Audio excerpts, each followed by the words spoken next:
So, may naisip ako dahil bagong kain ko ngayon at bagong ligo ako. Kaya may naisip ako. Mag-check uli ako ng BP. Kasi malamig ko yun ang panahon. Hindi na rin mga ganitong tanghali. Mag-try mag-BP. Kasi dati, umaga talaga ako nag-BP. Patapos kung konting exercise. Tsaka ako ng BP. Tapos, tataas ng mga 1. Sa 140, mga ganun. Kaya antay muna ako, exercise muna ako. Bago, mag-BP ulit ako. Hanggang sa mababa naman yung BP. Naalala ko lang yung mga dati yung BP natin. Dahil, dati talaga hanggang 200 lagi. 200 plus, kaya wala, parang hindi ko na problema dati yan. Hindi pa ako nai-stop ako. Wala lang, papakalas lang sa akin dati no. Hindi ko naman kasi alam.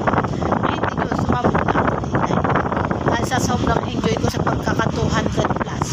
Yun ang ending, bagsak ang ulo ko.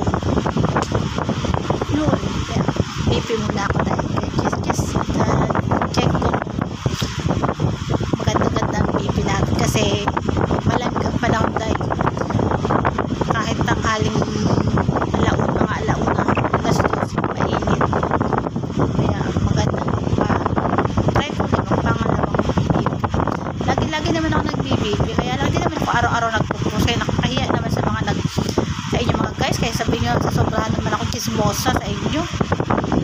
Wala naman ako ibang picture. Kaya lagi lang ako sa bahay. Wala na akong ibang camera. Wala akong picture. Kundi sa loob ng bahay. Wala pa akong datsula. Kasi wala pa akong makalapad. Kung ako nagkadatsula, nagkapera ako. Hay. Nagkalat talaga ako. Okay. Check lang. Check ko kayo ha. Pag-ibig na ako.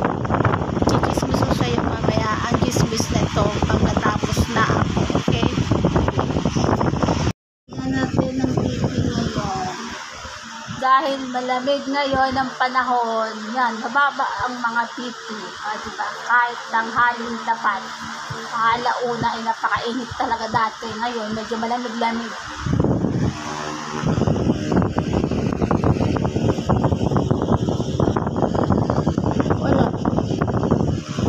wala yun sa baba ng 1-2 plus.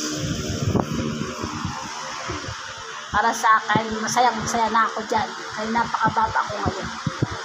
Kasi malamig na panahon. Kasi September 1 na, Pasko na din dahil. Kaya kailangan magkapera na tayo. Magkapera para tayo maging maganda sa darating na Pasko. Okay?